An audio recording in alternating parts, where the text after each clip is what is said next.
(2월 5일) 금요일 매일 성경 묵상을 시작하도록 하겠습니다.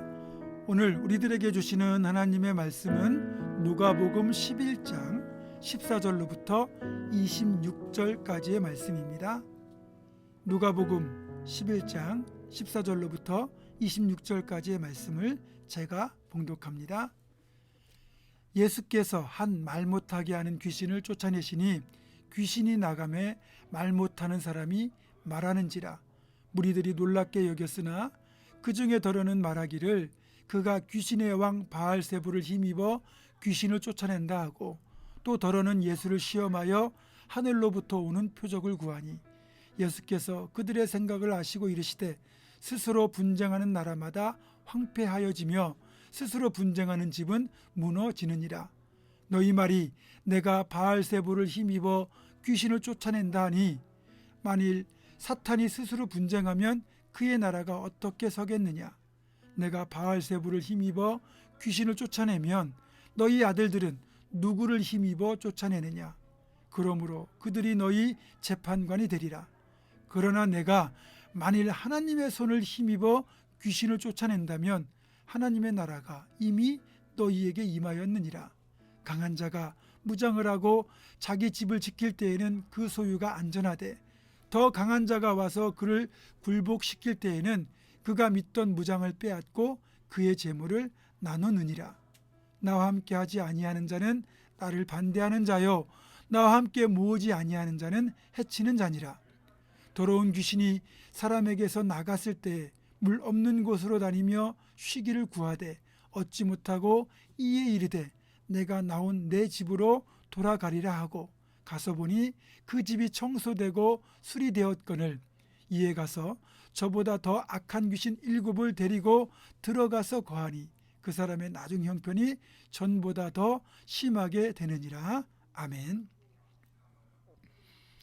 오늘 본문에는 말 못하는 귀신 들린 사람을 주님이 고쳐주시는 장면이 나오는데, 주님이 이 말 못하는 귀신 들린 사람을 고쳐서 이 사람이 말을 하게 되니까 이걸 보고 많은 사람이 놀랍니다. 근데 그 모습을 보고 또 유대인들이 시비를 겁니다. 귀신을 쫓아낸 것을 현장에서 보았으니까 그 사실을 부정하지는 못하겠고, 예수님이 귀신의 왕 바알세불을 힘입어서 귀신을 쫓아낸 것이라고 헛소리를 해대고 있는 거죠. 주님은 그들의 주장을 반박하시면서 같은 귀신끼리 서로 쫓아낸다는 것이 말이 되지 않는다, 그러면서 귀신을 쫓아내는 것은 하나님의 손을 힘입은 것이며 하나님의 나라가 임하였다는 반증이라고 말씀하셨습니다. 그러면서 귀신이 떠나간 그 사람, 고침받은 그 사람을 향하여 한 가지 비유를 들려주시면서 경각심을 깨우쳐 주셨습니다. 귀신이 떠나간 것도 중요하지만 그 다음에 자신의 심령을 잘 지키는 것이 중요하다고 말씀하신 거거든요. 이 비유는 이렇습니다. 어떤 사람에게 귀신이 들렸어요. 근데 그 귀신이 그 사람을 떠나갑니다. 이 귀신이 물이 없는 곳으로 들어다니면서 쉴 곳을 구해 보았지만 결국 찾지 못해요. 그래서 다시 자기가 예전에 있던 그 사람에게로 돌아오는데, 성경에 나오는 귀신의 특징을 보면 물을 싫어하는 것 같아요. 또 반드시 귀신이 거할 사람이나 동물의 몸이 필요한 것 같아요. 그리고 심지어는 때로 몰려다닐 때도 있는 것 같아요. 거라사 지방에서 군대 귀신이 들린 사람의 경우에는 그 사람의 몸속에 무려 2,000마리의 귀신이 들어있기도 했습니다. 주님이 그 자리에서 이 군대 귀신 들린 사람을 쫓아내는데, 그때 이 귀신이 자신의 이름을 군대라고 얘기하거든요. 이 군대라는 단어가 헬라어로서 레기온인데, 이 레기온은 6,000명으로 이루어진 로마 군대의 여단을 말하는 겁니다. 이제 예수님이 이 군대 귀신을 나가라고 명하니까 이 군대 귀신이 그 사람에게서 나와서 근처에 있던 돼지떼로 들어가는데, 무려 돼지 2,000마리가 갈릴리 바다로 돌진해서 물에 빠져 죽고 말았습니다. 어떻게 한 사람의 몸속에 이런 2,000마리가 넘는 수많은 귀신이 들어있는지 신기할 정도예요. 뭐 귀신의 유래가 성경에 분명히 나오진 않지만 분명히 존재하잖아요. 또 사탄의 졸개 노릇을 하고 있다는 것도 우리가 알 수 있습니다. 계속 이제 이어지는 주님의 비유를 보면 이 사람을 떠나서 쉴 곳을 찾지 못했던 귀신이 돌아와서 보니까 자신이 있던 이 사람의 몸, 즉 이 집이 깨끗하게 청소되고 수리되어 있는 걸 보고는 다른 귀신 7을 더 데리고 와서 같이 살게 되었다는 거예요. 그래서 결국 이 사람이 형편이 이전보다 더 악화되었다는 거죠. 이 말씀이 무슨 뜻일까요? 마음을 비우는 것보다 채우는 것이 더 중요하다는 말씀이에요. 요즘 보면 불교를 필두로 해서 무슨 단체에서 마음 수련 이런 걸 한다고 하는데, 이런 프로그램들의 주 내용이 뭐냐면 마음을 비우자는 거예요. 여러분, 마음을 비우는 게 중요하긴 하지만 잘못 비웠다가는 오히려 이전보다 상황이 더 악화될 뿐입니다. 그냥 비워내기만 하면 빈 공간, 즉 공허의 상태가 돼요. 이런 상태는 귀신이 딱 들어오기 좋은 상태입니다. 그래서 무작정 비우는 게 최선이 아니에요. 여러분, 어둠을 몰아내려고 애쓴다고 해서 어둠이 그냥 물러갑니까?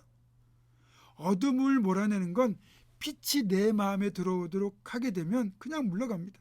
빛을 채우면 어둠은 물러가는 거죠. 우리 심령도 동일해요. 우리 심령을 빛 대신 주님, 성령님으로 내 안에 채우면 감히 어둠의 귀신이 우리에게 들어올 수가 없습니다. 그래서 기독교는 비움의 종교가 아니라 채움의 종교예요.